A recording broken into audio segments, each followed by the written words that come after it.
Bonjour et bienvenue donc dans une nouvelle vidéo où nous allons aujourd'hui, donc en compagnie d'Alexandre, joueur depuis un bon bout de temps dans plusieurs des JDR que j'anime.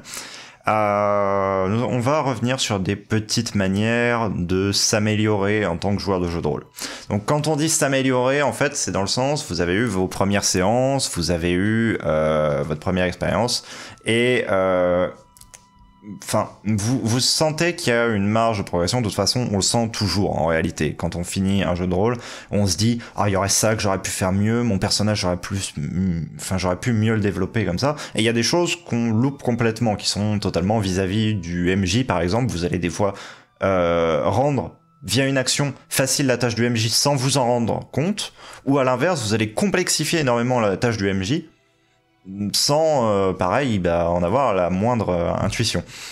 Et donc du coup là notre but ça va être un petit peu de voir des clés comme ça, sachant que c'est absolument ni une méthode ni un jugement envers des personnes qui le feraient pas.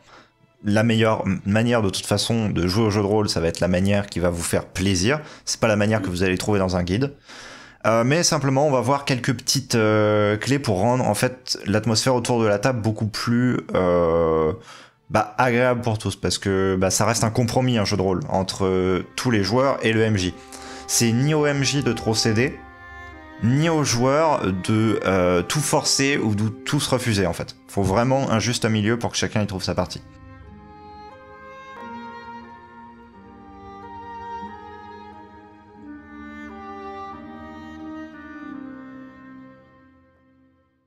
Un des points que j'avais vraiment à insister dessus avant qu'on commence en guise de préambule, c'est si vous vous sentez pas bien IRL, ne vous forcez pas à faire du jeu de rôle. Ça peut paraître genre vraiment le truc de base où ça peut paraître à certains de se dire bah non, justement si je fais du jeu de rôle je vais me détendre dedans. En fait, ça va dépendre de votre frustration ou de votre énervement, à mon sens. Et ça s'applique autant pour le MJ que pour les joueurs, hein, vraiment. Parce que si vous vous plaignez de l'IRL ou que vous ramenez tout à l'IRL, alors que vous êtes simplement en jeu, ça va pas être ni agréable pour les autres, ni dans le roleplay de votre personnage, en fait. Votre personnage, il en sait rien que le boulanger, il vous a insulté quand vous êtes allé acheter votre baguette de pain, en fait. Donc il a aucune raison de s'en plaindre. Donc pour l'immersion, c'est naze, et pour les autres personnes que vous avez dans votre groupe, ça va pas forcément être quelque chose d'agréable. Voilà, ça paraît quelque chose de très basique, mais à mon sens, faut pas spécialement forcer quand on se sent pas bien, que ce soit mentalement ou physiquement, pour faire une séance de jeu de rôle, parce que ça peut... En fait, c'est pas ça qui va vous sortir de votre état. Faut d'abord que faut arriver à se poser, et ensuite... Le jeu de rôle, vous allez surtout jouer, souvent quand tu fais une partie de jeu de rôle, ça dure un moment. Tu vas te lancer pour 2-3 heures peut-être de jeu, environ. Et l'implication dans un jeu de rôle, c'est vraiment pas la même que aller se lancer en mode zombie sur Call of, quoi. C'est vraiment pas le même délire. Parce que pour le coup, le personnage qu'on joue, on l'incarne et on ressent beaucoup plus les choses frustrantes du jeu sur nous-mêmes en tant que personne. Donc si vous êtes déjà pas bien de base ou que vous êtes énervé parce que mauvaise journée ou quoi que ce soit, si en plus de ça, la séance tourne à votre désavantage ou sur quelque chose qui paraît par exemple pas bien, genre je sais pas... un boss sépare le groupe en deux, vous ratez des actions, des trucs comme ça. Là, la frustration, elle va être extrême, et clairement, l'ambiance, ça va être ultra pourri, et ça peut vite énerver, vous énerver, et donc énerver les gens autour de la table. Et aussi, justement, le jeu de rôle, ça paraît une évidence, mais c'est un loisir de groupe. Et qui dit en fait de groupe, dit que vous avez un cadre. Par exemple, on va vous dire, on commence à telle heure, on finit à telle heure. Et vous pouvez pas, à un moment, vous accorder 15 minutes de pause pour juste vous poser, en fait. Ça dépendra de la nature de la séance. Et donc, si vous êtes dans un mauvais mood et que y a rien qui vous aide à vous enlever ce côté mental-là pendant la séance, vous allez être juste frustré tout le long de la séance et vous allez même pas l'apprécier au final. Donc, prenez... si vous sentez que vous n'allez pas spécialement... pouvoir complètement mettre de côté votre journée. Ce que je vous conseillerais, c'est de prendre une pause de 15 minutes avant le début de la séance. Vous dites, par exemple, à votre MJ, si jamais votre séance, elle doit commencer à, mettons, 20h. Et que vous êtes rentré du boulot à 19h30, que vous avez juste à peine eu le temps de manger. Demandez à votre MJ et à vos joueurs, est-ce qu'il est possible de commencer la séance 15 minutes plus tard? Et vous vous posez pendant 15 minutes, où vous vous forcez à écarter tous les trucs de la journée et tout. Et comme ça, au moins quand vous allez arriver dans le jeu, certes vous aurez toujours un petit peu de frustration parce que votre journée aura pas été bonne, ça en contaminera moins le jeu et donc l'expérience de tout le monde. Mon second conseil, ça va être purement d'un point de vue MJ, encore une fois, d'un MJ qui regarde ses joueurs, c'est d'arrêter d'être ce que j'appelle dans la demi-attention. Ah, ça on connaît ça. La demi-attention. Ce que je veux dire. Un MJ, par exemple, ne va pas tout le temps s'adresser directement à vous ou votre personnage. Il va s'adresser au personnage de quelqu'un d'autre. Sauf que si vous êtes dans la scène, par exemple, le MJ est en train de vous décrire quelque chose qu'un autre personnage est en train de faire, et d'expliquer ses actions, c'est quelque chose qui vous touche aussi en tant que personnage, parce que vous êtes à côté de ce personnage. Donc vous voyez les actions qui sont en train d'être faites. Donc vous devez être en mesure de pouvoir simplement rebondir là-dessus. Et l'autre raison pour laquelle le faire, tout simplement, le MJ pourrait s'amuser à glisser une info clé pour tuer telle ou telle créature dans son discours au joueur en question, sauf que vous, comme vous êtes dans la scène, vous l'avez entendu aussi. Si vous faites qu'à demi-attention et que le premier joueur il a pas compris le sous-entendu,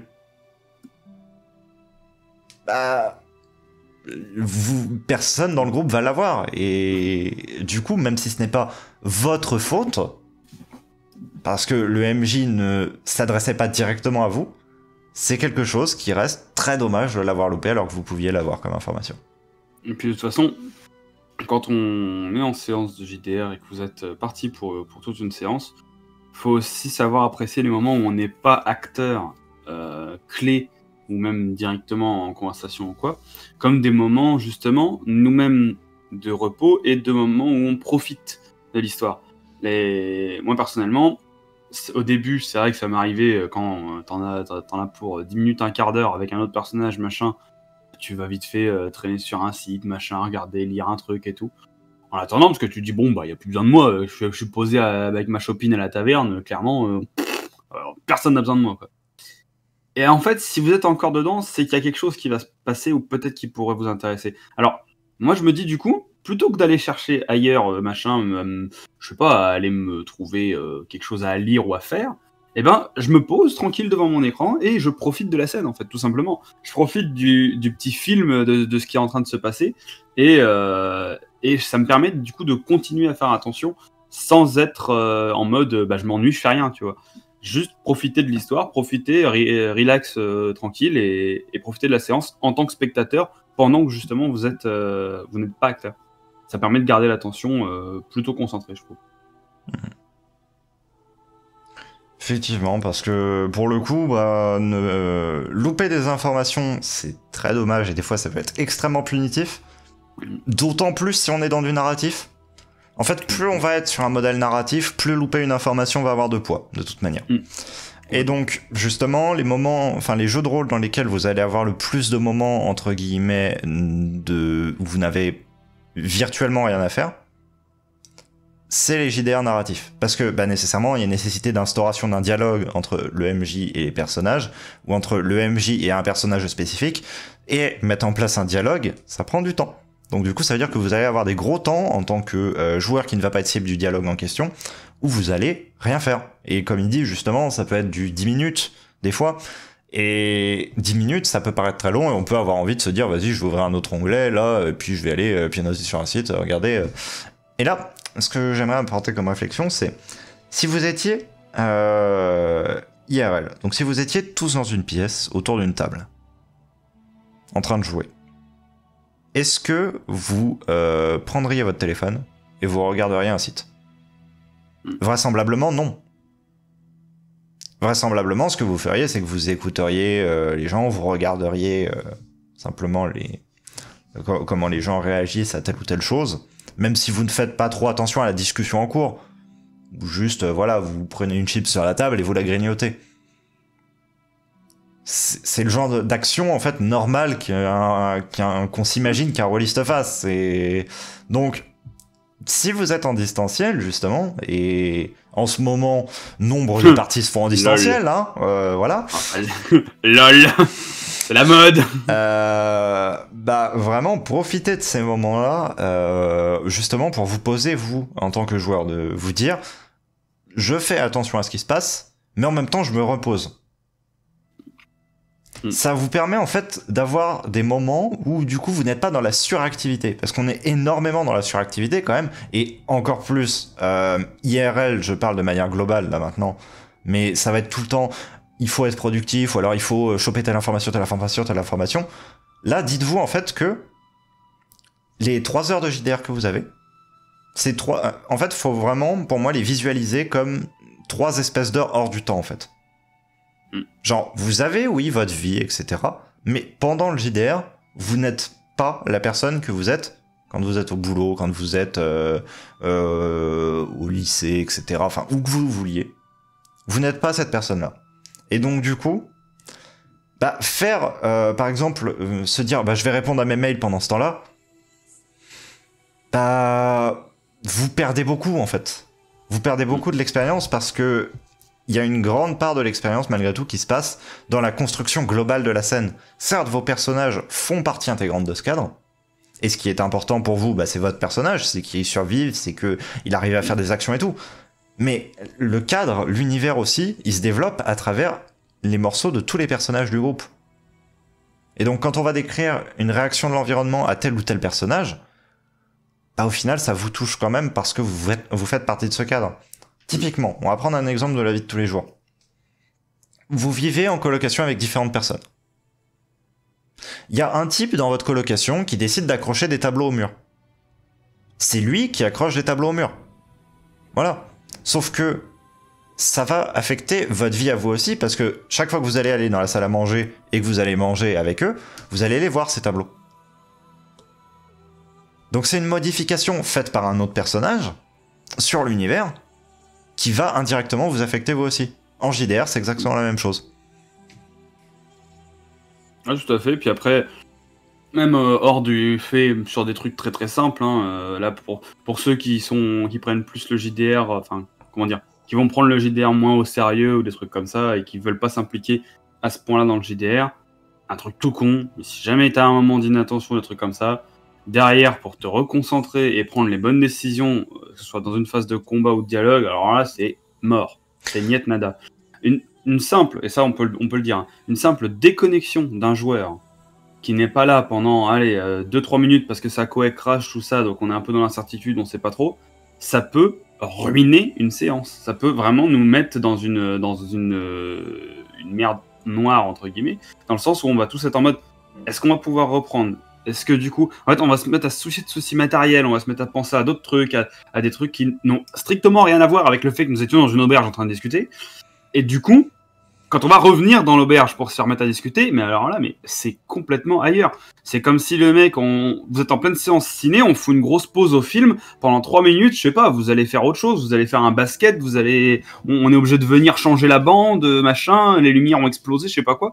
Et après, on remet le film, genre, vous êtes plus dedans, c'est fini, on n'est plus du tout dedans. Donc, quand vous avez comme ça des moments personnels, hein, j'entends. Là, je parle d'un truc assez costaud qui infecte tout le groupe, mais quand vous-même, vous avez un moment d'inattention où vous allez faire ailleurs, bah, c'est comme si vous sortiez de votre salle de ciné pendant 10 minutes, quoi. C'est chaud pour rattraper le fil derrière. Et pour, du coup, prendre les bonnes décisions, notamment dans des situations, bah, par exemple, de combat, de choses comme ça. Parce que les combats, ça encore, on arrive souvent à garder l'attention, mais vous n'avez pas capté, par exemple, qu'un allié s'est positionné derrière un poteau pour tirer sa flèche. Derrière, vous vous dites, oh bah c'est nickel, à mon tour, je vais pouvoir lui lancer un objet, comme ça il pourra se soigner. Parce que vous n'avez pas capté qu'il est derrière le poteau si vous n'avez pas fait gaffe. Vous allez lancer votre fiole de soin, paf, dans le poteau. Elle a l'air con, quoi. Donc voilà, ce genre de petites décisions qu'on foire si on n'a pas fait gaffe. Et puis, oui, justement, au-delà de ça, en fait, vous sortez de la chose, et le truc, c'est que le MJ, des fois, va avoir à vous rattraper. C'est-à-dire, le MJ, d'un seul coup, va se mettre à vous interroger pour savoir ce que votre personnage fait. Bah, soit vous allez répondre un truc complètement au pif et ça va se sentir, de toute façon. Soit vous allez pas savoir quoi répondre du tout et dans ce cas-là, ça va se sentir aussi. Et là, le MJ a malheureusement, globalement, une seule option dans ce cas-là. Et l'option, ça va être de résumer ce qui a été dit pendant les dernières minutes pour vous faire un rapide résumé et que vous puissiez prendre une décision en fonction de ça. Et là, qu'est-ce qui se passe ? Chaque fois.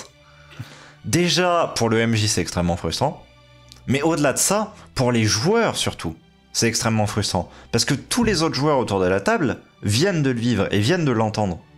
Et eux, ce qu'ils ont envie, c'est de savoir la réaction de votre personnage à ce qui vient de se passer, à la scène qui vient de se passer. Et ils ont envie d'enchaîner, parce que après, un joueur, en fait, ça a moins de temps de jeu qu'un MJ. Un MJ va être en jeu, en fait, tout le temps. Il va être en représentation constante, et il va pas avoir d'interruption, en fait. C'est juste les interruptions qu'il a, c'est quand il va écouter les joueurs, mais justement, il ne peut pas ne pas écouter les joueurs. Là où un joueur pourrait se dire « je peux ne pas écouter les autres joueurs, je peux ne pas écouter le MJ quand ce n'est pas à moi », sauf qu'en fait, il faut aussi se mettre dans cette optique du « c'est tout le temps à moi, en fait, c'est tout le temps mon tour ». Parce que vous pouvez toujours compléter une petite action, vous pouvez toujours ajouter un petit truc, et même sans spécialement dire ce que vous faites, vous pouvez prévoir ce que vous faites. Vous pouvez vous dire « mon allié, là, il vient d'aller se mettre derrière le poteau, donc je vais prévoir qu'à mon tour, je me décale vers l'arrière, et je lance la fiole. » Par exemple, si vous avez, si vous utilisez quelque chose comme Roll20 qui vous permet de gérer les maps, rien ne vous empêche de prédécaler votre token pendant le moment où le MJ est en train de faire la description de l'action avec l'autre joueur. Et comme ça, au moment où c'est à votre tour, vous dites « Ah j'ai remarqué du coin de l'œil que il était en train d'aller se cacher derrière le poteau, donc j'ai reculé de quelques pas. Et ce que je vais faire, donc, c'est terminer de reculer de quelques pas et lancer ma fiole sur mon allié. » Comme ça, c'est même pas une histoire de vous montrer que vous avez suivi, parce que ça, en soi, honnêtement, tous les MJ s'en fichent. Le but, c'est pas que vous soyez à un examen ou que vous soyez... où vous dites « Ah, l'histoire, c'est ça, il s'est passé ça, il s'est passé ça, il s'est passé ça. » On s'en fiche. Ce qui est important, c'est que votre personnage fasse des actions qui soient raccord avec ce qui est en train de se passer. Et pour ça, il faut de l'attention. Voilà. Et ça, d'ailleurs, c'est un truc aussi qu'on peut perdre même pour ceux qui utilisent beaucoup des tours de jeu d'initiative avec des ordres bien définis, un tel joue, un tel joue, un tel joue. Pour ceux qui ont ça, souvent, il y a le petit raccourci facile de se dire « c'est pas mon tour, je suis plus là ouais. ». Alors vraiment. Et justement, bon, j'imagine qu'avec tout ce qu'on a dit, vous avez bien compris que c'est pas ce qu'il faut faire. Enfin, en tout cas, notre point de vue, j'imagine. Mais derrière...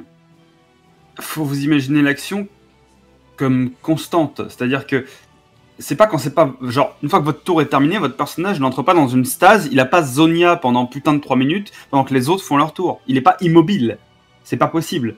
Ou alors c'est vraiment que c'est une action très coordonnée qui se passe en une fraction de seconde, et dans ce cas-là, oui. Vous le sentez dans la tension dans ce qui se passe. Quand par exemple une personne tient la garde du boss qui est en train de mettre un coup de marteau, l'autre il a réussi à attraper le truc, il le tient, vous savez que il va réussir à le tenir pendant 3 secondes, l'archer il a le temps de décocher une flèche pendant que vous envoyez une boule de feu, et là vous savez que les deux actions vont se passer vraiment dans la même frame. Par contre, si c'est pas ce genre d'action, et que l'archer il a le temps de se déplacer d'un poteau à un autre pour changer de couvert, bander son arc et tirer sa flèche, là ça prend bien évidemment plus de 3 secondes, et donc ça veut dire que l'action continue de bouger, ça veut dire que votre personnage aussi, il va pas se mettre à baver, regarder l'archer bouger tranquillement avant lui-même d'agir. Il peut se prédéplacer, il peut faire ça, et pareil, même par exemple si vous jouez un guerrier, ça c'est le truc pour les guerriers, moi qui ai joué beaucoup de corps à corps durant les JDR qu'on a fait ensemble, au début je m'imaginais ça, pour moi j'étais en mode, quand c'est plus mon tour, mon perso il stase. Il est en je sais pas, j'ai mis un coup, boum, mon épée j'ai raté mon coup, mon épée est dans le sol, et mon personnage ne bouge plus. Comme ça, comme un crétin. Et du coup, j'attends que mes alliés réussissent à mettre des flèches dans l'ennemi, qui lui, du coup, attend aussi. Et du coup, il se prend la flèche, donc il recule, donc génial, je suis sauvé. Non, pas du tout. Moi, j'y suis plus. C'est plus à ce truc-là. Parce que, au fur et à mesure, quand vous avez des combats où il y a un peu de durée entre les tours et où les gens prennent le temps d'agir, c'est-à-dire de se déplacer, d'agir, de caster des sorts, etc., vous comprenez que le combat prend de la durée, et donc vous imaginez bien que toutes les actions ne prennent pas 2 secondes. Des fois, ça en prend 10, des fois, ça en prend 15. Et donc, votre guerrier n'est pas l'épée posée au sol comme ça pendant 15 secondes. Donc moi, je me suis mis à m'imaginer qu'en fait, même si je suis pas, par exemple, je viens de faire une action offensive, elle a réussi ou raté, peu importe, eh ben, l'ennemi, lui, va continuer d'essayer de me tataner la gueule, et peut-être que je suis en train de parer ses coups, peut-être que juste on est en train de faire comme les épéistes dans le fond, dans les films de guerre, là, en train de se taper dessus comme des crétins, à attendre le prochain tour offensif, mais on n'est pas inactif. On n'est pas juste en train de rien foutre. Donc, en effet, l'ennemi peut se déplacer. Nous, on peut se déplacer aussi pendant ces tours-là, même si on est au corps à corps et qu'on vient de rater notre action. Après, évidemment, si vous venez de faire un échec critique, que votre épée est plantée dans le sol ou que vous êtes à genoux, bah, vos seules actions, ça va être quoi? Traîner votre cul au sol et essayer de reculer pendant que l'autre, il essaye de vous trancher les couilles en deux, quoi. C'est ce qui est en train de se passer, c'est la scène un peu cliché. Mais oui, c'est littéralement ce qui arrive. Et il n'y a pas besoin, par exemple, de devoir... Après, ça dépend aussi de votre cadre de jeu, hein. Mais pour moi, par exemple, il n'y a pas besoin d'un jet à chaque fois que vous allez reculer votre cul de 10 cm pour esquiver le coup d'épée. N'importe qui ferait ça. N'importe qui de bien pensant ferait ça. Vous n'allez pas juste rester immobile à dire vas-y, envoie la sauce, quoi. Ça marche pas comme ça. Donc voilà, c'est pareil, ce genre de truc. C'est ce qui fait que vous n'avez pas de raison d'être inattentif. Il y a toujours quelque chose à capter ou quelque chose de vous-même à faire, que ce soit bouger les tokens, que ce soit vous replacer même mentalement, vous dire au début de mon tour, je pourrais bien dire au MJ que j'ai reculé de quelques mètres pour éviter de subir les assauts du mob, et donc là maintenant je vais me réagir, mais pas de la position où j'étais avant, de ma nouvelle position, c'est là que je vais agir. Voilà, plein de petits trucs comme ça. Petit conseil suivant que je donnerais, c'est vis-à-vis des notes. Parce que les notes, il y a des joueurs qui en font, il y a des joueurs qui n'en font pas. Le premier conseil que je vais avoir à vous donner, ça va être de ne pas vous forcer, simplement. Si vous vous sentez de prendre des notes, que vous avez envie, faites-le. Si vous ne voulez pas prendre de notes, parce que vous vous dites que ça va vous sortir de la chose, ne le faites pas. Si jamais un MJ essaie de vous obliger à faire l'un ou l'autre, essayez d'en discuter avec lui. Parce que les notes, c'est à la fois bien et pas bien. Parce que les notes, ça formalise la séance, d'un côté. Mais de l'autre côté, ça vous permet d'éviter d'oublier certaines choses.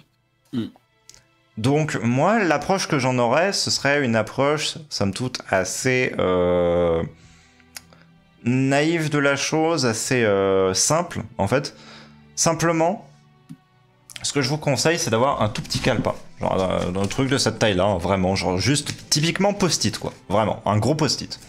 Ce que vous marquez dessus, les noms des PNJ que vous rencontrez, pour simplement, au moment où vous êtes à nouveau en train de parler aux 10 PNJ, vous dites pas tu sais, la femme avec les longs cheveux et la robe violette dont je ne me souviens plus le nom.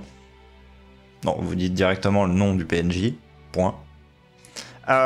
Et l'autre conseil que je peux avoir à vous donner sur ces notes, c'est pas de noter ce que vous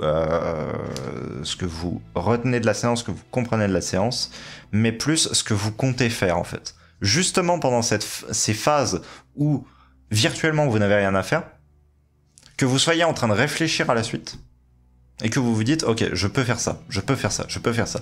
Parce qu'il peut se passer quand même pas mal de temps, en fait, entre le moment où vous allez avoir l'idée et le moment où vous allez réaliser l'action. Et le problème du cerveau, c'est un problème qui touche quand même pas mal de monde, hein. Très rares sont les personnes qui arrivent à retenir 15 idées et en même temps suivre une chose. C'est-à-dire que si vous allez commencer à accumuler les idées de ce que vous pourriez faire dans votre cerveau, or vous pouvez y aller que la scène devant, vous serez plus du tout concentré. Vous aurez beau essayer de la suivre comme vous voulez, essayez de suivre un cours en retenant 15 phrases que vous allez avoir à dire. Vous allez baver, oui. Notez juste l'idée globale de ce que vous allez faire, par exemple, me déplacer derrière le rocher. Vous mettez même pas spécialement la raison, parce que la raison, vous vous en souviendrez, en fait. Parce que c'est quelque chose qui n'est pas vieux. Ce que je veux dire, c'est... au maximum, il va se passer quoi? 10 minutes, 15 minutes? Donc au moment où vous allez remettre les yeux sur votre note, vous allez vous voir, vous cacher derrière le rocher. Ah oui, parce que ça va exploser. Voilà. C'est ça. Et le MJ, il avait décrit un truc qui était en train d'exploser là-bas. Je me cache derrière le rocher pour ça. Mais comme ça, au moment où ça revient à vous, vous avez votre liste d'actions qui est préfaite. Et là, ça va être global, certes. Mais le truc, c'est que si on part du principe que tous les joueurs font ça, et que tous les joueurs le font effectivement, que ce soit via des notes ou mentalement simplement qu'ils arrivent à bien fixer les choses et à être en mesure de répondre au tac au tac. Va pas y avoir de moment, ce que j'appelle purement du downtime, où le joueur va être en mode est-ce que tu peux me rappeler la situation là, mon personnage, est-ce qu'il est en sécurité? Bah, je sais pas ce que je vais faire. Genre, typiquement ce genre de moment où bah, c'est pas que vous avez pas suivi. Vous avez suivi, mais il y avait trop d'informations. Et vous, c'est même pas que vous avez décroché, c'est juste que vous ne voyez pas, là, maintenant, tout de suite, comment vous devez réagir. Alors qu'il y a 3 minutes, vous aviez une vue très claire de ce que votre personnage, il allait faire. Je suis plutôt d'accord. En tant que joueur qui ne prend pas de notes, voilà, 5 ans que je fais de JDR, je ne prends pas de notes. Je n'y arrive pas. J'ai essayé, hein, mais je n'y arrive strictement pas. C'est-à-dire que j'ouvre un machin de notes, j'ouvre un point de TXT, je note 2 trucs et je l'ouvre plus jamais, quoi. Et je me retrouve à la fin de l'année à avoir fini le JDR, battu tous les boss, ouvrir le truc et faire c'est vrai, il y a lui, il y a ce truc, et on avait 88 gold qu'on avait trouvé dans un tonneau. Franchement, ça sert à rien si vous êtes pas impliqué dans votre truc et si vous le sentez pas de le faire. Moi, voilà, les fois où je m'y suis essayé, c'était un échec complet. Depuis, je ne le fais plus. Je sais qu'il y a des joueurs dans le groupe. Ça aussi, c'est le fait de bien connaître son groupe et de bien connaître ses alliés. Je sais qu'il y a des joueurs dans le groupe qui, eux, le font et le font très bien, qui le font bien mieux que moi de garder les choses en mémoire et tout ça. Et donc, je sais que je pourrais peut-être compter sur eux pour les petites infos, les petits trucs comme ça. Un truc tout con, votre équipement. L'équipement du groupe, si vous partez en aventure ou je sais pas quoi, eh ben, je sais d'avance que moi, je vais pas réussir à le gérer parce que je vais complètement oublier le nombre de rations qu'on a, les cordes qu'on a, les machins qu'on a, ou alors je vais le noter sur un point de TXT que je retrouverai plus jamais, et ce sera ridicule. Je sais qu'il y a des gens dans le groupe qui le font mieux que moi, alors je préfère me concentrer sur d'autres informations, peut-être des trucs qui se disent dans les dialogues, des informations qui ont été données par des personnages, des PNJ clés, des choses comme ça, des trucs un peu différents, par exemple de l'organisationnel ou du matériel, et laisser ça à quelqu'un d'autre, qui, je sais, le gérera mieux que moi. Et d'ailleurs, c'est quelque chose qui peut être même inclus au RP de son personnage. On sait qu'on n'est pas très doué à prendre des notes, etc. Et bien notre personnage, c'est pareil, il n'est pas obligé de se souvenir de tout, en fait. On n'a pas une bible à la place de la tête parce qu'on est un personnage de JDR. Donc un personnage de JDR peut oublier des choses et peut ne pas se souvenir de choses, mais en même temps développer des théories, penser à plein d'autres trucs qui sont même légèrement en dehors de ce qui a été juste présenté comme information, mais réfléchir plus, par exemple, qu'un autre.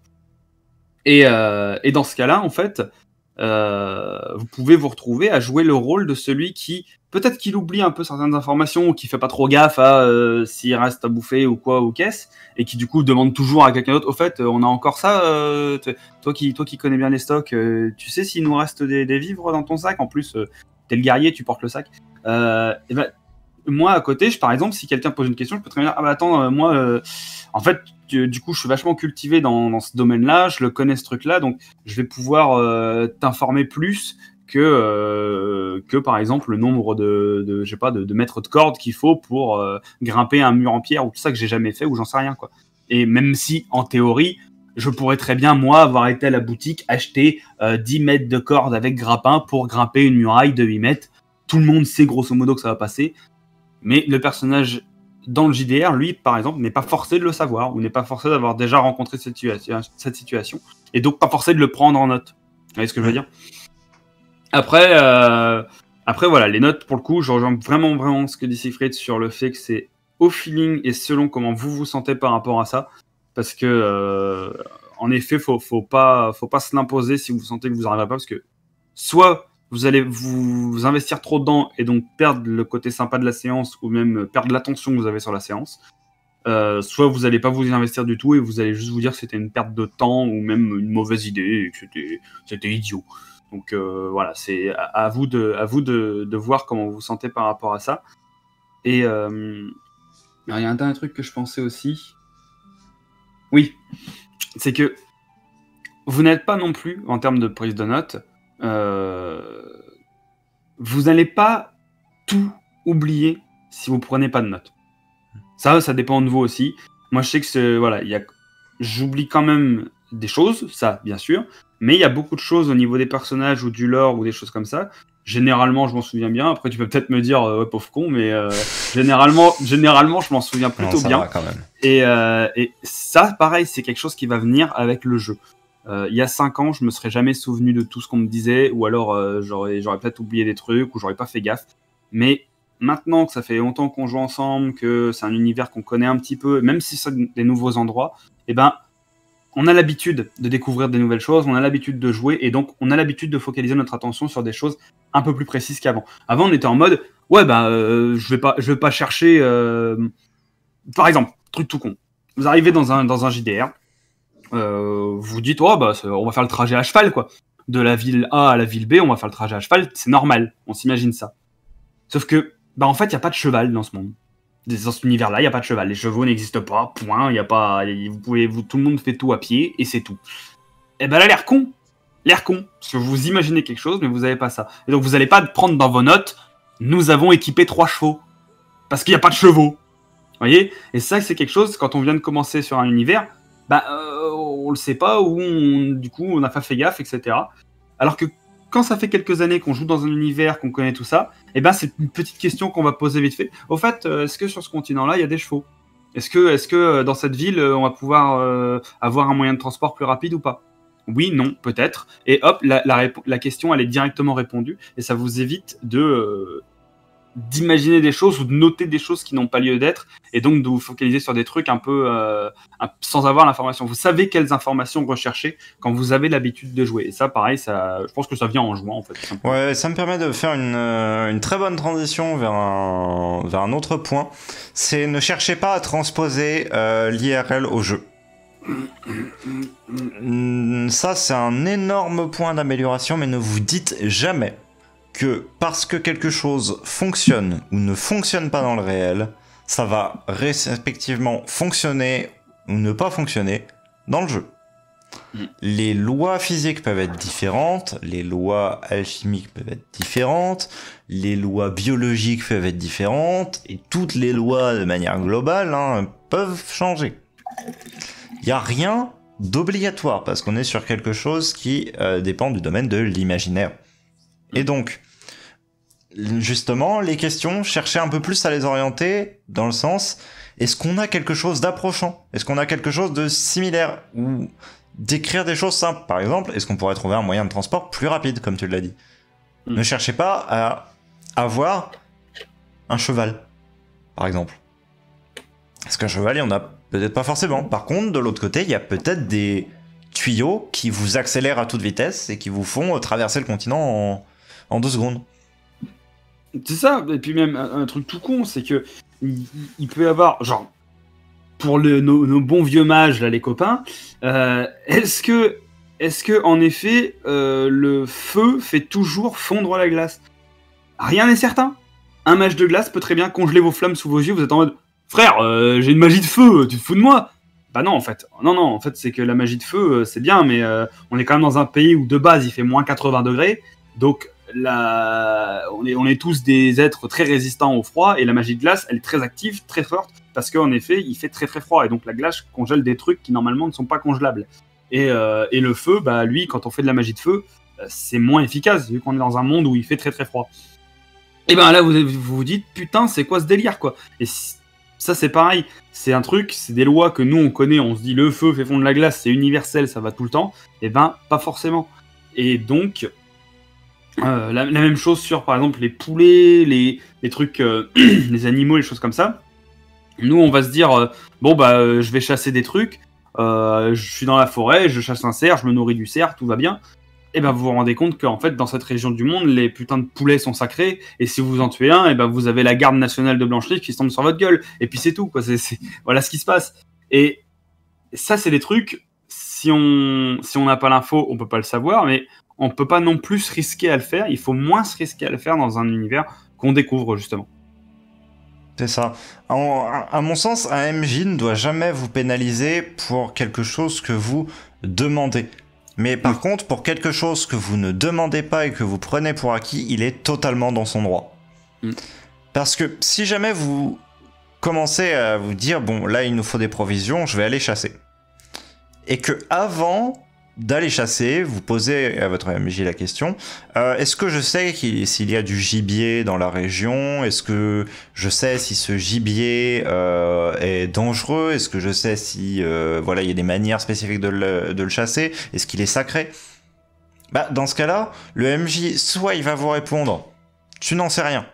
Et dans ce cas-là, ça peut vouloir dire plusieurs choses. Soit A, votre personnage est jamais allé dans la région et donc c'est normal qu'il n'en sache rien. Soit B, ça peut être un élément du scénario, tout simplement. Voilà. Sinon, le MJ n'a aucun intérêt à vous le cacher.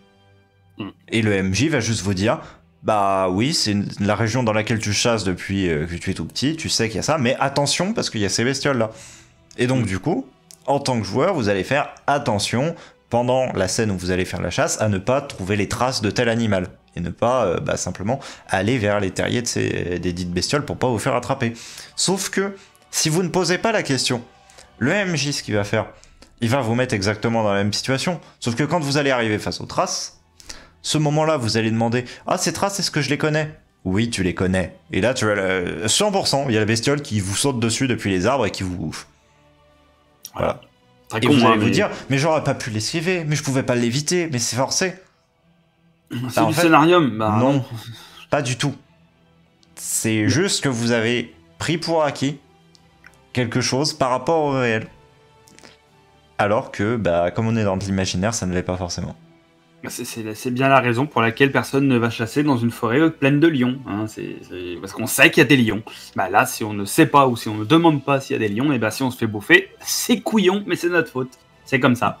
Et c'est pour ça d'ailleurs que je pense que si vous suivez nos JDR, nos aventures depuis ces années-là, vous avez pu peut-être vous rendre compte de l'évolution. On pose beaucoup plus de questions sur des fonctionnements de trucs, même tout bête. La dernière fois, c'était quoi? C'était le dortoir que j'avais demandé, savoir comment fonctionnait le système pour qu'on puisse dormir quand on a été voyageur de passage dans une ville. Parce qu'on ne le connaissait pas et c'était quelque chose de nouveau. Eh bien, effectivement, c'était pas l'auberge classique où tu files 3 pièces d'or et hop, tu vas te prendre une chambre et puis il y a 4 chambres et puis c'est bien, quoi. Non, c'était un système de dortoir avec des trucs assez sommaires sur lesquels on prêtait une chambre directement, qu'on la rendait derrière. Voilà, c'était complètement différent et c'est quelque chose qu'on ne devine pas quand on le sait pas ou quand surtout on ne le demande pas. Voilà. Après, tout de même, petit disclaimer, hein, bien évidemment, pour des joueurs qui en auraient fait que quelques séances, qui nous regarderaient, ça va venir au fur et à mesure. Hein. Ne vous mettez pas la pression, ne vous stressez pas. C'est vraiment pas le but de la vidéo. Le but, c'est justement de vous dire que la manière, entre guillemets, naïve dans laquelle on commence nos premières séances, hein, tous on est passé par là, de toute façon, hein, et je suis sûr que dans quelques années, je me dirais la manière dont je masterise mes séances et dont je fais mes séances en tant que joueur est ultra naïve, là, celle que j'ai là actuellement. Mais c'est juste que, au bout de quelques années, de toute façon, l'idée c'est de regarder en arrière et de se dire qu'on a parcouru du chemin. Et c'est typiquement l'idée de cette vidéo, c'est de vous dire, j'ai du chemin à parcourir, et je vais le parcourir, et dans quelques années, je me retournerai, je verrai quelque chose derrière moi, pas je serai au même point que quand j'ai commencé. C'est dans cet esprit-là qu'il faut être. Et moi, je vais faire un petit disclaimer pour les MJ, parce que on le fait rarement, je le fais rarement, mais je vais taper sur la gueule des MJ. Accompagnez vos joueurs vers ça. Si y a un MJ qui regarde cette vidéo, accompagnez vos joueurs. Même si vous débutez en tant que MJ, si vous avez écrit un scénario et une histoire, eh bien, peut-être que vous n'avez pas pensé à tout, et peut-être que pour vous aussi, il y a des lapins dans une forêt, c'est évident. Et dans ce cas-là, ok, on part sur une base commune. Mais si vous avez fait quelque chose de différent dans l'univers par rapport au réel, et que vous pensez que c'est quelque chose de marrant à mettre, mais que c'est quelque chose que n'importe qui aurait pu ressentir ou apprendre ou connaître, eh ben, il faut subtilement inviter les joueurs à venir le découvrir, ou même à le dire. Un truc tout con. Imaginez, vous avez décidé que dans l'univers dans lequel on joue, eh ben, la gravité, c'est celle de la Lune. Voilà. Quand on saute, on fait des sauts de 8 mètres de haut, on peut rester en l'air pendant 10 secondes, à planer, tout ça. Voilà. Eh ben, vos joueurs le savent tous. In-game, n'importe quel personnage le sait. S'il a grandi dans ce monde, ça fait 15 ans, si le gars il a 18, 20 ans et que c'est un archer ou un guerrier ou quoi que ce soit, eh ben, ça fait 20 piges qu'il marche sur un continent où il y a la gravité zéro, eh ben, il va le savoir qu'il flotte dans les airs s'il se met à sauter. Mais le joueur qui joue le personnage, lui, peut pas s'en douter. Il peut pas s'en douter parce que la réalité, c'est que quand on saute, on retombe. Point. Et donc, lui, il peut pas le savoir. Alors, si vous venez pas lui indiquer, s'il y a même pas, ne serait-ce par exemple, ça peut être l'intérêt d'un GDoc de lore, hein, l'intérêt d'avoir du document de lore. Quand vous présentez votre JDR, vous allez vivre dans une aventure dans un monde médiéval fantasy. D'ailleurs, ce monde est très spécial. Suite à, je sais pas, une éruption solaire ou un impact avec un astéroïde, eh bien, le cœur de la planète est inactif et donc la gravité a été réduite à quasiment néant. Et donc, la plupart des choses flottent. Il y a des cités qui flottent dans les airs, des rochers, tout ça. Et ben, ça, si vous le dites pas, si c'est pas décrit dans le lore, le joueur, lui, ne peut pas le savoir et ne peut pas le deviner.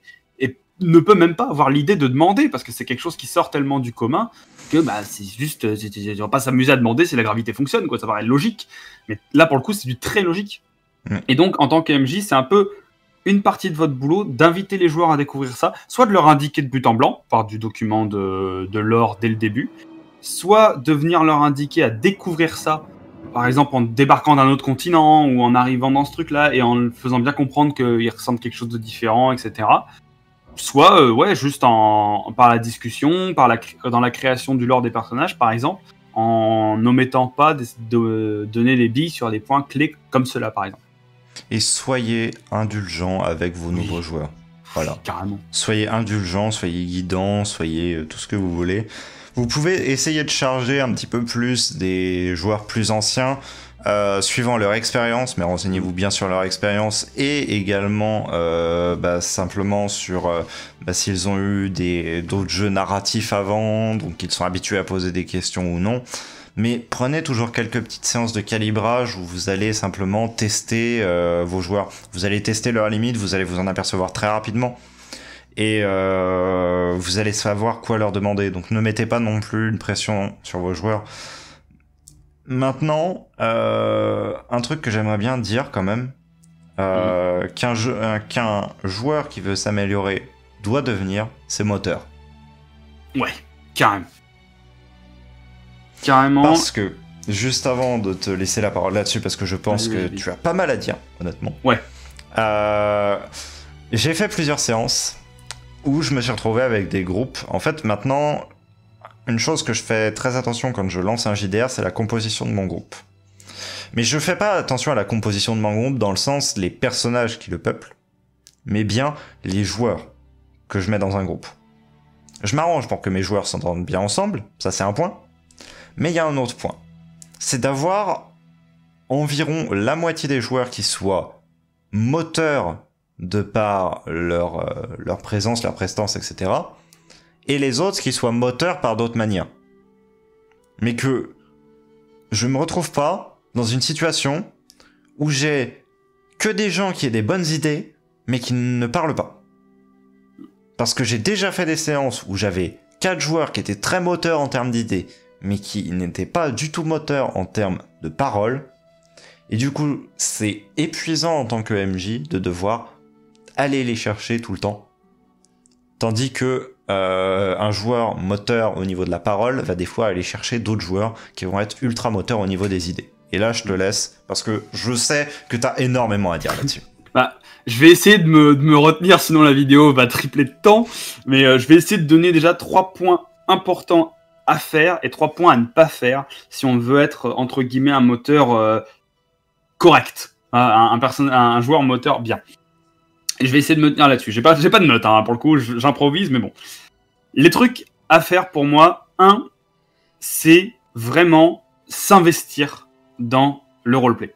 Si vous arrivez à vous investir à fond dans le roleplay, si vous arrivez à vous détendre et en même temps à vanner avec le barman, à aller rigoler avec le garde, en même temps à vous investir dans les scènes d'action comme si c'était réellement dramatique et vous jouez ça avec de la conviction, et ben vous allez emporter les autres joueurs avec vous. Vous allez réussir à...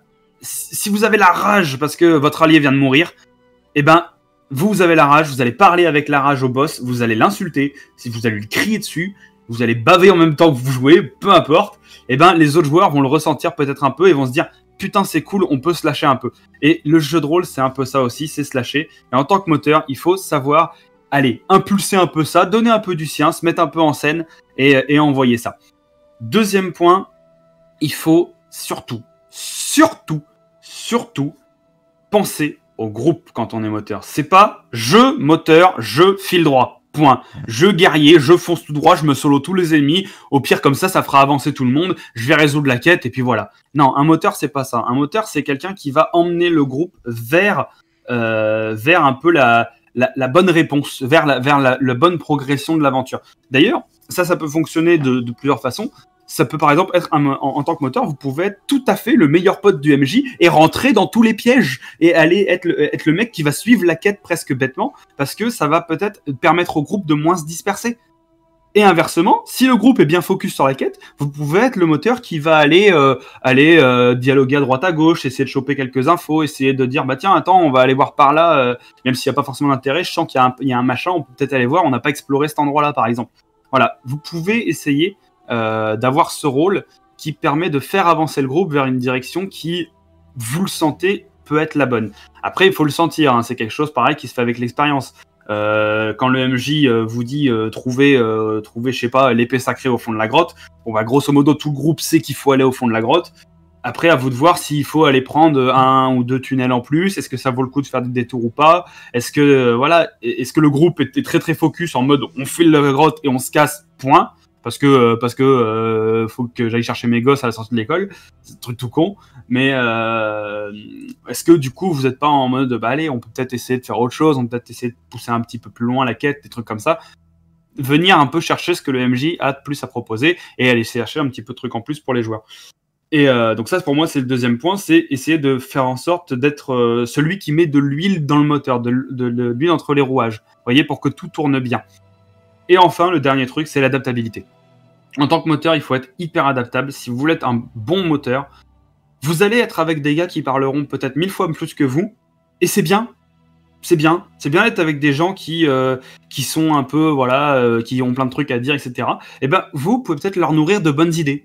Voilà, leur dire, bah, le mec, il parle vachement, il fait plein de trucs, sauf que bon, on sait pas trop s'il a de bonnes idées ou s'il résout bien les quêtes. Et ben, il va peut-être falloir vous mettre dans ce rôle-là de celui qui résout un petit peu les quêtes, etc. Alors que d'habitude, par exemple, dans un groupe où il y a moins de paroles, vous êtes celui qui parle plus. Il faut, pour moi, être assez adaptable en tant que moteur. Sinon, voilà, c'est au risque d'être un groupe de 4 personnes et 4 fonceurs. 4 fonceurs en ligne droite. Alors là, ça va être drôle, quoi, pour résoudre la quête. Tout le monde fonce en ligne droite, tout le monde veut faire à sa façon. Et ben, ça marchera pas. Et là, du coup, je vais aller sur les 3 points négatifs. Si vous voulez pas être un moteur négatif, parce qu'on peut être un moteur négatif pour un groupe de JDR, je pense, il faut savoir, et ça c'est le premier truc, se retenir. Ça m'a pris 5 ans et je suis toujours en train d'apprendre à se retenir. Juste, des fois, fermer sa gueule, laisser les autres parler, laisser les autres dire un truc, laisser les autres se lancer. Parce que si on prend trop de place, si on prend trop d'importance et si on est tellement le chef du groupe que on fait tout pour tout le monde, autant faire un JDR en solo, hein, lancer une partie de Skyrim à ce titre-là, ça sert à rien de jouer avec d'autres personnes si vous n'êtes pas là pour faire en sorte aussi que les autres puissent jouer. C'est ridicule. Donc il faut savoir vraiment faire preuve de retenue. Et pareil, même peut-être que vous avez plus d'expérience dans le jeu, etc. Peut-être que c'est votre 10e partie de Donjons et Dragons. Faut peut-être se retenir des fois de juste faire toujours le combo parfait, de toujours trouver la solution. Parce que des fois, c'est marrant de galérer et si vous êtes toujours en train de faire les bonnes actions au bon moment, les autres vont jamais pouvoir faire de bonnes actions si vous faites déjà tout à leur place. Ça, c'est la première chose dans les trucs très négatifs. Ensuite, ça va d'ailleurs avec la retenue, savoir se raisonner et prendre vraiment en compte les idées des autres joueurs. En tant que moteur, vous pouvez pas juste vous dire, si vous voulez devenir un bon joueur moteur en tout cas, vous pouvez pas juste vous dire j'ai raison, point. Voilà. Ça fait 3 ans que je joue avec ce MJ là, il fait toujours ça, ça va le faire, on fait comme ça. Et non, il faut des fois juste bien écouter les autres et prendre vraiment le temps de plaisanter avec les autres joueurs, de les laisser prendre de l'importance, etc. Juste dans le sens où vous n'avez pas forcément la meilleure idée à chaque fois. Point. Ça, c'est définitif. Vous n'avez pas toujours la bonne idée. Clairement, moi, le premier, ça fait 5 ans qu'on joue. J'ai dû avoir 2 bonnes idées en 5 ans. Honnêtement, le nombre de fois où j'ai voulu m'enfoncer vers un truc qui, au final, nous a mené à tous à notre perte. Bon, voilà, je suis le premier à avoir putain de 3 ans. Ça faisait 3 ans qu'on faisait du JDR. J'ai passé un pont. Le pont s'est écroulé. Je suis tombé dans la rivière. J'ai toujours pas compris pourquoi ce pont était en bois et pas en pierre. c'est con à ce point-là. Et il sourit ce con. Mais voilà, parce que j'étais déterminé, j'étais moteur, j'étais en mode on peut passer ce pont, c'est un pont sur lequel passent des charrettes, absolument tout le monde peut passer sur ce pont, c'est un pont de pierre. Et ben non, c'était un pont de bois, ça s'est écroulé, j'ai failli crever. Voilà. J'ai failli être le moteur de la fin du groupe, c'est quand même très très con. Juste parce que j'ai voulu juste prendre pour acquis quelque chose que moi je m'étais imaginé. Donc c'est pour ça qu'il faut des fois juste bien prendre en compte les avis de tout le monde, et si les autres te disent oh, attends, on n'a pas bien regardé et tout, c'est peut-être qu'ils ont une bonne idée et que voilà. Et enfin, j'allais dire juste le dernier point en tant que moteur, le point négatif, je dirais, est-ce que je pourrais dire ultime, c'est d'être d'être le mec qui s'oppose tout le temps, d'être l'enfoiré, d'être le cherche-merde. Voilà. C'est-à-dire, le MJ va vous donner des trucs à faire, va vous donner un scénar, va vous donner des choses, des fois même très très libres. Les joueurs vont se dire, bon, bah voilà, il y a une ligne directrice, ils vont essayer de se jeter là-dedans, etc. Et ben, vous pouvez être littéralement le pire moteur du monde si vous êtes en mode, mais le MJ nous invite à avancer tout droit dans cette direction. Ben moi, je vais partir en arrière, et puis je vais me retourner, et puis je vais aller voir derrière tous les arbres, et puis je vais aller vérifier chaque grotte, sauf celle où on doit aller. Être ce genre de mec qui veut absolument tout faire pour se dire que le MJ a planqué des artefacts cachés, les autres joueurs ont un passé secret qu'il faut trouver. Le mec qui veut absolument tout découvrir par lui-même, quitte à juste faire chier le monde, hein, vraiment, quitte à être un véritable enfer à vivre, en étant persuadé à 100% qu'il y a des choses cachées, que par exemple, il y a un des joueurs dans son lore, et ben c'est un assassin qui a été envoyé par la couronne pour te tuer, et donc tu vas juste l'emmerder tous les jours, surveiller toute la nuit, fouiller ses affaires, je sais pas quoi. Non, faites pas ça les gars, juste des fois un peu de naïveté, un peu de sympathie. En tant que moteur, on n'est pas juste là pour essayer de détruire le scénario du MJ, on est aussi là pour aller avec. Et je pense qu'un bon moteur va avec son MJ. Ou aussi de détruire simplement un arc scénaristique d'un joueur. Parce que effectivement, ce joueur peut être un assassin. Sauf que si vous le chargez tout le temps, et que ça peut faire partie du jeu, que vous ayez à le charger tout le temps, et que lui doive se masquer, et dans ce cas-là, c'est très bien. Faut pas non plus condamner totalement le truc. Mais de l'autre côté, si vous empêchez un joueur de jouer, bah, il aura pas envie de jouer en fait avec vous. Il se dira bah non, là ce JDR là il ne m'intéresse pas par extension. Et en fait vraiment, en tant que moteur, ce que je vous invite à faire, quel que soit le type de moteur que vous soyez, parce que pour le coup il y en a plein, c'est de ne pas prendre trop de place. C'est en termes d'espace, que ce soit de l'espace de parole ou de l'espace de pensée, vous ne devez ni être indispensable, c'est-à-dire que vous devez pouvoir être remplaçable, toujours. C'est pas pour ça que vous allez être remplacé, hein. Mais vraiment, vous devez être remplaçable dans le sens que si il en vient à ce que vous soyez écarté du groupe, certes les autres joueurs aient envie de venir vous secourir, mais que ce ne soit pas, on ne peut rien faire sans lui, on n'aura aucune idée sans lui, on ne mettra aucun protocole de résolution de la situation en place sans lui. Si vous êtes un joueur moteur avec un groupe de joueurs débutants, laissez-leur d'autant plus de place pour s'exprimer. Essayez de les aider, de les guider, des fois de reformuler certaines de leurs idées avec eux, mais vraiment avec eux, et de valoriser leurs idées au-dessus des vôtres. Parce que vous pouvez avoir l'expérience du jeu de rôle et vous dire, cette situation-là, elle marchera jamais. La situation que vient de proposer le joueur qui vient d'arriver dans le groupe, là, elle ne marchera jamais. Vous pouvez le savoir pertinemment. Sauf que c'est pas ça qui est intéressant. C'est pas le fait que vous allez réussir ou non à le faire. Donc vous avez deux options. Soit vous discutez avec le joueur directement, vous dites « Ah, t'es sûr que tu vas utiliser... que tu penses qu'on puisse utiliser la larme de machin comme ça? Tu penses pas qu'on devrait plutôt la mélanger à tel ingrédient pour que ça arrive à faire quelque chose? Parce que bah, mon personnage, il a lu telle lecture, etc., etc. » Et vous justifiez avec des arguments que vous avez in JDR, pas de l'expérience extérieure. Soit vous dites « Je vais le laisser faire. » Parce que, de toute façon, si vous êtes avec un bon MJ, étant donné que c'est un nouveau joueur, il ne va pas trop le pénaliser. Il va pas faire tuer son personnage à la première séance. Ça aurait pas de sens. Il va y avoir une espèce d'immunité tacite qui va être mise en place, en fait. Mais le MJ va faire sentir au joueur que il a fait une erreur, là, quand même. Et du coup, vous avez pas à vous sentir responsable du truc. Et par contre, si vous dites au joueur, non, ça marchera pas, il faut que tu fasses ça, c'est faire preuve d'un argument d'autorité. Les arguments d'autorité, quel que soit le domaine, ne sont pas bons. Voilà. Voilà, si juste tu vas pas claquer à un mec, utilise pas ce sort-là, lui il y résiste, putain, c'est noté dans l'ordre du jeu, t'as lu ou quoi? Alors là, le mec, si vous le voyez pas la prochaine séance, c'est normal, hein, il a pas envie de venir. Hein. Voilà, ça va, c'est tout con, mais c'est comme ça. De toute façon, je pense que ça, l'idée de moteur, c'est quelque chose, là encore, je m'adresse à ceux qui sont spectateurs de nos JDR, c'est quelque chose, vous avez dû le voir, on a tous vraiment beaucoup évolué dans le groupe par rapport à ça. Des gens ont pu se mettre à prendre des places bien plus en avant, d'autres un peu plus en arrière. J'ai appris à me calmer en 5 ans, putain.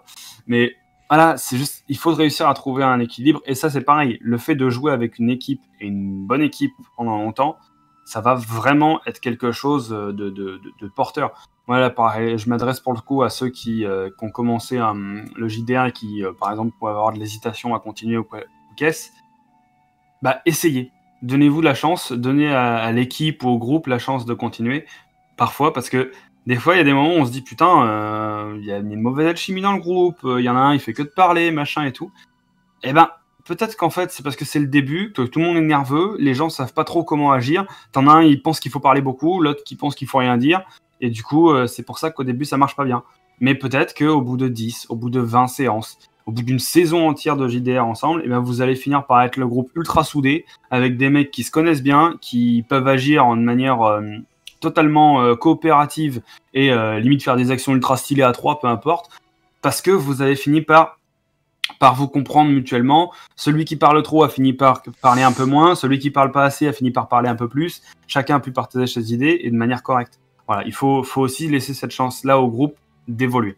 Et 2 choses du coup là-dessus. Première chose, on parle de moteur et dans l'idée en fait, tout joueur de JDR est moteur. Il l'est à sa manière, mais il l'est. C'est-à-dire qu'il propose des idées. Un joueur qui est moteur, pour moi la définition la plus simple qu'on puisse en faire, c'est un joueur qui est actif dans sa partie. C'est un joueur, il va faire des choses, ou alors il va tenter des choses, ou alors il va proposer des choses. Mais il va rentrer dans une de ces 3 cases-là. C'est pas forcément le joueur qui va être au devant de la scène, ou qui va parler tout le temps. Ça, pas forcément. Il y a des joueurs qui ne sont pas moteurs du tout, qui vont parler tout le temps. Mais un joueur moteur, c'est un joueur qui va essayer de faire avancer le scénario, pas forcément dans sa direction, mais dans une direction. Et le deuxième point, oui, comme tu disais, il faut laisser au groupe sa chance pour évoluer. Mais, au-delà de ça, il faut un petit peu aussi forcer cette évolution. Ce que je veux dire par là, c'est que vous pouvez parler à votre MJ. Vous pouvez dire, là, je me sens pas bien dans le groupe. Vous pouvez dire à votre MJ, j'aimerais qu'on discute. Parce qu'une séance, enfin, le jeu de rôle dans sa globalité, c'est pas juste le temps de la séance. C'est aussi tout ce qui va autour. C'est le petit temps que vous avez avant la séance où vous discutez avec les autres. C'est les temps de pause aussi que vous avez pendant la partie où simplement il y en a un qui est parti aux toilettes parce que il avait besoin et que du coup les autres joueurs se retrouvent à discuter entre eux. C'est le temps à la fin de la séance où tout le monde se dit au revoir, se souhaite bonne nuit ou quoi que ce soit. C'est aussi, et ça si vous n'en avez pas, tendez vers le fait d'en instaurer, les débriefs. Le moment où vous pouvez parler de joueurs à MJ et de joueur à joueur, mais vraiment d'égal à égal, où tout le monde fait ses retours sur tout le monde, dit ce que t'as fait là j'ai pas aimé, ce que t'as fait là j'ai aimé, etc. Et ce dans le but que tout le monde puisse trouver son compte dans la chose. Il y a des joueurs qui ne vont quasiment pas parler et qui vont être ultra moteurs. À l'inverse, il y a des joueurs qui vont parler tout le temps et qui ne vont pas du tout être moteurs. Est-ce que les uns comme les autres sont des mauvais joueurs de JDR ? Non. Ils sont problématiques, par contre, à partir du moment où cela dérange une majorité du groupe. Si cela dérange un joueur, par contre, si c'est vous que ça dérange, et que ça ne dérange en fait vraiment personne d'autre, ni le MJ, ni tous les autres joueurs, essayez de voir vous pour faire un petit peu de compromis avec cette personne-là. Essayez de lui dire, est-ce que tu pourrais parler un tout petit peu moins, que je puisse m'exprimer un peu plus? Voilà. Et c'est une demande qui est totalement légitime. Mais si c'est une personne qui a des problèmes avec une autre personne, réglez ça vraiment. Parce que ça ne peut que s'envenimer derrière, alors que ça n'a pas à le faire, que ça peut tellement facilement évoluer, et que en fait peut y avoir une incompréhension depuis le début, que ça peut être juste un groupe qui se soit formé comme ça et que vous ne vous connaissiez à peine, et en fait vous avez mal interprété une phrase de l'un alors qu'elle n'était pas dirigée envers vous mais envers votre personnage. Les situations sont tellement multiples, les prises de tête sont tellement grandes, pour au final il n'y a rien derrière généralement. Je sais qu'il y a des situations aussi horribles en JDR. J'ai vu des groupes où il se passe des choses terribles, mais il y a quand même une majorité de groupes où il se passe des choses qui sont juste excellentes, et qui sont juste avec un tout petit peu d'ombre de par 2-3 trucs qui peuvent être réglés juste par une discussion. Donc faites en sorte de demander à ce qu'il y ait ces discussions, et tout se passera bien. De toute façon, à partir du moment où on parle d'une chose, ça ne peut que aller mieux. Sinon, de toute façon, ça veut dire qu'il faut quitter ces personnes le plus vite possible. Voilà. J'ai l'impression qu'on finit toujours avec le truc psychologique à chaque fois qu'on fait ce genre de truc. C'est... On finit toujours avec la même morale. Ça fait putain de 2 ans qu'on fait ça. Ouais. C'est fou. Bon, est-ce que du coup, on a à peu près tous les points? Ouais. Je pense. Okay. Nice. Bon, sur ce, YouTube, bonne journée à toi, bonne soirée à toi. Yes. À la prochaine. Ouais. J'espère que vous aurez apprécié cette vidéo, que vous en aurez retiré 2-3 petits trucs intéressants. Si c'est le cas, voilà, vous avez l'espace commentaire et tout. Vous pouvez en discuter avec nous, il n'y a absolument aucun problème pour ça. Et à la prochaine, tout simplement. Salut. Salut.